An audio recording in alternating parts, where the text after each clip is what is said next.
రూ. 50 ఉన్నాయా లేవా, లేకపోతే ఆయనకి రూ. 50 వెనకంగా రేవంత్ రెడ్డి పంపించిండా, ఇక ఆయన నేను మాట్లాడొద్దు, రాజకీయాలు సరే నడుస్తాయి కానీ అలాగే అభ్యర్థి దిక్కు లేక మొన్నటిదాకా మా పార్టీలో తీసుకుపోయి పెట్టుకోరు, ఆయన మళ్ళీ దాని గురించి మాట్లాడితే ఎట్లా నాకు అర్థం కాదు. మా దాంట్లో ఉన్నాడు కదా సామీల్ మొన్నటిదాకా, ఎలక్షన్స్ ముందు బీఫామ్ ఇస్తే కదా పోయింది ఆయన. మరి ఇంకా దాని గురించి నేనేం అభ్యర్థి లేక కరువు అయ్యారంటారు అంతే కదా, లేకపోతే తీసుకుంటారు. ఉన్న అభ్యర్థులతో మీరు బాగా చనువుగా ఉండే అద్దంకి దయాకర్ లాంటి వాళ్ళని మీరు ఆర్థిక పరమైన లావాదేవీలు చూపించుకున్నారు. మీరు ఇద్దరు ఏదో 10 సంవత్సరాలలో అద్దంకి దయాకర్ గారు నేను ఒక్కనాడు ఫోన్ మాట్లాడుకోలే, ఒకే ఒక్కనాడు ఏదో ఫంక్షన్లో కలిసినాం. 10 సంవత్సరాలు నేను చెప్పేది, కలిస్తే నమస్తే అంటే నమస్తే అనుకున్నాం అంతే. 10 సంవత్సరాల కౌంటింగ్ రోజు తప్ప మళ్ళీ ఇప్పుడు కలిసి ఒకటేసారి ఒక ఫంక్షన్లో పాపం అబద్ధం, ఎందుకు ఆయన కూడా ఎందుకు బదనాం చేయాలి కానీ తప్పది. ప్రీతం అన్నకు మీకు ఎటువంటి లావాదేవీలు లేవా అన్న? ప్రీతం కూడా నన్ను ఎప్పుడు కలవాలి అన్న, మళ్ళీ ఒకసారి చెప్తారా? మీకు ప్రీతంకి ఏం సంబంధం? ఏం సంబంధం లేదు. ప్రీతం నన్ను కలవాలి, సన్నిహితులే, మీ దోస్తేనట్టు కదా మీరు బాగా. ప్రీతం నాకెడ దోస్తు, నాతో కలిసి చదువుకున్నాడు కాదు, యూనివర్సిటీలో నా కాంటెంపరీ కాదు. ఆయన కాంగ్రెస్ పార్టీ మొదటి నుంచి, నేను బీఆర్ఎస్ పార్టీ, అసలు సంబంధం లేదు మాకు. ఎప్పుడు కలిసిన సందర్భాలు ఎన్నడూ కలవలేదు నేను ప్రీతం, సంబంధమే లేదు. ఓకే. ఆయన నేను కూడా మా టీవీలలో పేపర్లలో చూసినా, ఆయన కూడా టికెట్ ఆస్పిరెంట్గా వస్తున్నది పేరు అని చూసినా, మీటింగ్ పెట్టినప్పుడు వచ్చి సరే వాళ్ళు చెప్పి ఆయన అభ్యర్థికి వస్తే మీకు కొంతవరకు న్యాయం జరుగుతుండే కదా, మీరు ఎమ్మెల్యే గెలుస్తుండే కదా, ఆ రకమైన ఎప్పుడు పరిస్థితులు మీరు ఆలోచించలేదు? ఇక మొన్న నా వ్యక్తిగతమైన అంచనా అయితే మొన్న అభ్యర్థి క్రైటీరియా కాదు, మొన్న జరిగిన ఎన్నికలల్లో ఎక్కడ కూడా అభ్యర్థి క్రైటీరియా కాదు. సరే పబ్లిక్ ఎందుకో ఈసారి కారు కొద్దు చేయక అనుకున్నారు, పోయారు తప్ప అభ్యర్థిని చూడలేదు. కారు కొద్దు చేయక అనుకుంటే మిగతా ఎమ్మెల్యేలు గెలిచిరు కన్నా కొంతమంది 30-32 మంది ఎమ్మెల్యేలు గెలిచి, అదే అంటే అందరు గెలవకుండా ఉంటారు కదా, 100% పోవు కదా, ఇప్పుడు కూడా యావరేజ్ ఎక్కువ అవుతుంది కదా, యావరేజ్ పర్సెంటేజ్ ఇస్తాం కదా. నాకు కూడా 80,000 ఓట్లు పడ్డాయి, నాకేం తక్కువేం పడలే, 80,000 ఓట్స్ పడ్డాయి నాకు. అట్లా చెప్పి మొత్తం బీఆర్ఎస్ పార్టీ లేదని కాదు కదా, తుంగతుర్తిలో 80,000 పడ్డాయి అంటే నా కార్యకర్తలు, నా నాయకులు నాకు ఉన్నట్టే కదా. బట్ మొత్తం లేకుండా ఎప్పుడు ఉండవు కదా, వన్ సైడ్ ఉండవు కదా. ఎవరైతే న్యూట్రల్గా ఉండేటువంటి పర్సనాలిటీస్ ఉంటారో వాళ్ళ మైండ్ సెట్ మారి వేసేటువంటి ఓట్లే గెలుపు పనికి వస్తాయి ఎప్పుడు కూడా. ఒక 80,000 నాకుండి, ఒక 80,000 తనకున్నాయి అనుకో, ఇంకో 40,000 న్యూట్రల్ ఉన్నాయి అనుకో, 40,000 డిసైడ్ చేస్తే గెలుపుని. స్థానిక ఉద్యమ నాయకులు, మీరు ఉద్యమ నేపథ్యం నుంచి వచ్చి 2 సార్లు ఎమ్మెల్యే గెలిచి ప్రజాసేవలో ఉన్నారు. అటువంటిది మీ నియోజకవర్గంలో ఇదే యూనివర్సిటీ నుంచి వచ్చిన విద్యార్థి నాయకులు ప్రశ్నిస్తే మీరు తట్టుకోలేరని చెప్పి వాళ్ళ మీద దాడులకు పాల్వై నాగేష్ లాంటి కావచ్చు, యుగేందర్ లాంటి వాళ్ళని మీరు. యుగేందర్ నాకు తెలిసి యూనివర్సిటీ కాదు, ఆ పిల్లగా నాగేష్ నా దగ్గర ఉండేటోడే, నాతో ఉండేటోడే, అతను మంచిగా ఉండేది. విగ్రహాలు పెడతా అంటే కూడా నేను మంచిగా సహాయం చేసేది. పూలే విగ్రహం, ఆ విగ్రహం తను పెట్టిండు, నేను కూడా సపోర్ట్ చేసిన. తర్వాత 2018లో నేను అభ్యర్థిగానే పోటీ చేసిన కదా, నా మీద నన్ను ప్రశ్నించింది అభ్యర్థి వేరే పాడది,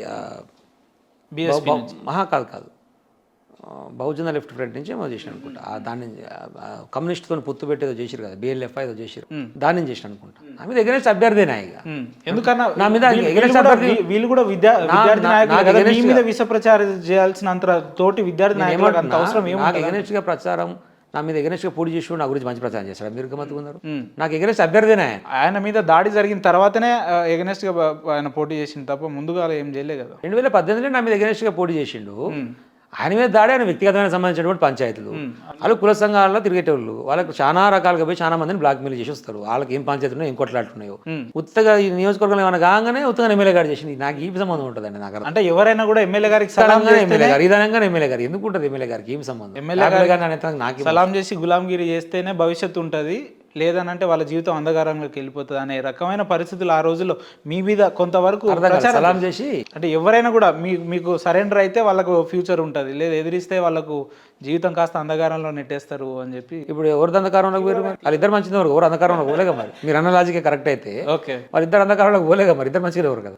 కాబట్టి మీ క్వశ్చన్ తప్పన్నట్టు. అంటే మీరు అట్లా చేసిరు కాబట్టి మేము ఈ రక ఓడిపోవడానికి అదొక కారణాలు అయి ఉంటుందేమో అని చెప్పి నా ప్రశ్న. అయ్యి వాళ్ళు మరి అట్లాంటప్పుడు వీళ్ళకే వేయాలి కదా ఓట్లు, వాళ్ళకి ఏది కదా. సరే, అన్ని నియోజకవర్గాల ఎమ్మెల్యే గురించి పక్కన పెడితే వ్యక్తిగతంగా మీ ఓటమికి గల కారణాలు ఏమై ఉంటాయని మీరు అనుకుంటున్నారని అది చెప్పండి. అదే అంటే చెప్పినా కదా నేను, వ్యక్తిగతంగా ఎమ్మెల్యేని బదనాం చేయడంలో ఒక 20% దాకా వాళ్ళు సక్సెస్ అయ్యారు. నన్ను బదనాం చేయడం, ఇసుక పేరుతో ఇంకో పేరుతో బదనాం చేయడం. ఓవరాల్గా రాష్ట్ర వ్యాప్తంగా వచ్చినటువంటి ఒక వ్యతిరేకమైనటువంటి పవనాలు అది ఎందుకు వచ్చినా అనేటువంటి దాన్ని అన్వేషించుకోవాలని ఇందాక చెప్పింది అదే. ఆయన ఎక్కువ ఇస్తానందుకు వచ్చిందా, 10 నియామకమే చూసినామన్నందుకు వచ్చిందా, ఏదో రకరకాల కారణాల ప్రచారాల వల్ల ప్రజలు మాత్రం పొరపాటు పడ్డారు అని నేను ఎందుకంటున్నా అంటే అందుకే మేమైతే నేను న్యాయంగా చెప్తున్నా, మళ్ళీ ఆ మాట కట్టుబడి ఉన్నా. మేము 10 సంవత్సరాల చిన్న అవినీతి చేయలే, చిన్న పొరపాటు చేయలే, ఎవరి దగ్గర రూపాయి వసూలు చేయలే, ఎవరు జోలికి పోలే, కబ్జాలకు పోలే, కాంట్రాక్టర్ జోలికి పోలే, వ్యాపారస్తుల జోలికి పోలే, వైన్ షాప్ల జోలికి పోలే, పక్కపాటులను హింసించి అక్రమ కేసులు పెట్టలే. దీనన్నిటికీ నేను కట్టుబడున్నా. మీరు ఏది ప్రూవ్ చేసి నేను రాజకీయాలకి వెళ్ళి తప్పుకుంటా అంటున్నా. పోటబుల్ ఏ సందర్భంలో ఎందుకు వస్తాయని దానికి కారణాలు ఉండవండి కొన్నిసార్లు నడుస్తే అంతే. అది ఎందుకైతే పొలిటికల్ యాక్సిడెంట్స్ అంటారు వీటిని, పొలిటికల్ యాక్సిడెంట్స్. అట్లా యాక్సిడెంట్గా కొంతమందికి అవకాశం కలిసి వచ్చి అట్లా లక్కీగా అయిపోతారు ఇక. దానికి కారణాలు చెప్పలేము. తుంగతుర్తిలో మీరు ఓడిపోయిన తర్వాత ఎమ్మెల్యే గారు కార్యక్రమాలు కొంత తగ్గించిండు, భవిష్యత్తులో కూడా ఈ నియోజకవర్గం నుంచి పోటీ చేయకపోవచ్చు కాబట్టి వారికి కొంత తెలియాలి, నాకు సంబంధం అని లేదు. చెప్పి నేనైతే మీ అభిమానులు మీ అభిమానులే మాట్లాడారు. లేదు డీలిమిటేషన్ ఉన్నా ఉండకపోయినా ఓకే డీలిమిటేషన్ అయ్యేంత వరకు తుంగతుర్తి నియోజకవర్గానికి బీఆర్ఎస్ పార్టీ తరపున నేనే ఇన్ఛార్జిని, రైట్ నేనే తిరుగుతా, తిరుగుతూనే ఉన్నా, పోతున్నా, నేను పబ్లిక్ లోనే ఉంటా. సరే మళ్ళీ అవకాశం వచ్చిన రోజు ఎక్కడి నుంచి పోటీ చేస్తాం, ఏం పోటీ చేస్తాం అనేది మళ్ళీ 3 ఏళ్ళ తర్వాత ముచ్చటే కదా. పబ్లిక్ లైఫ్ లో ఉండేటోడు లైవ్ గా ఉండాలి కదా పాలిటిక్స్. మీ అభిమానులు కొంతమంది మా మాజీ ఎమ్మెల్యే గారు ఓడిపోయిన తర్వాత మాకు సమయం ఇస్తలేడు, జర కలుస్తలేడు అనుకునే కొంతమంది వ్యక్తులకు ఎవరు మరి పేర్లనే చెప్పి పంపితే నేను ఫోన్ అయినా చేసి మాట్లాడతారా? పేర్లు ఇచ్చి పోరన్నారు నీతోని. ఎవరు నన్ను ట్రై చేసి అవైలబుల్ ఉన్నారు ఇప్పుడు మీరు? ఇప్పుడు ఖాళీగా ఉన్నాం కదా, అప్పుడంటే ప్రభుత్వ కార్యక్రమాలు ఎక్కువ ఉన్నాయి కాబట్టి బుర్రకి పొద్దుగా లేస్తే ఇప్పుడు ఎవరు వచ్చినా మాట్లాడుతున్నాం, హ్యాపీగా ఉన్నాం, టైం ఇస్తున్నా చేసుకుంటున్నాం. మొన్న నా బర్త్డే అయింది 16వ తారీఖు నాడు. నేను అధికారం ఉన్నదానికంటే ఎక్కువ వచ్చారు మన జనాలు. నేనే పరిశాన్ నేనే పరిశాన్ అయినా, అరే ఏమో ఇంత జనాలని మరి టైం అయినా పెట్టొస్తారా. నేను 12 గంటల కేక్ వస్తే 3:30 దాకా లోపలికి రాలేకపోయినా 3:30 గంటలు కలవాల్సి వచ్చింది జనాలు అంటే అర్థమైంది. టైం ఇచ్చినట్టే కదా. నేను టైం ఇవ్వకపోవడం అనేది అసలే ఉంటుంది, వదిలిపెట్టండి.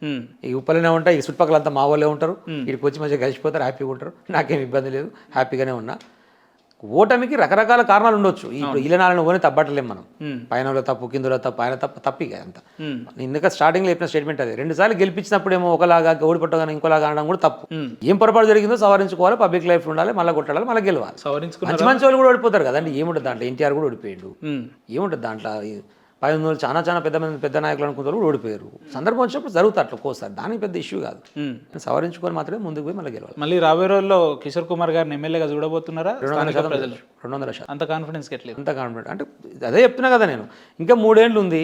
ఈ ప్రభుత్వం మీద వచ్చేటువంటి వ్యతిరేకత మా మీద 10 ఏళ్ళకో లేకపోతే 10 ఏళ్ళు చేస్తే నా మీద వ్యక్తిగతంగా వచ్చిందో కానీ ఏడాదిని వ్యక్తిగతంగా ఆయన మీద ఏం రావాలని వచ్చింది. కాబట్టి ఆ నమ్మకం నాకు ఉంటుంది. కొట్లాడుతాను కోనికైనా గెలుస్తాను కొట్లాడతాం కానీ దిగేటప్పుడు రంగంలో కూడా ఓడిపోతామని దిగుతాడా? దిగడు కదా.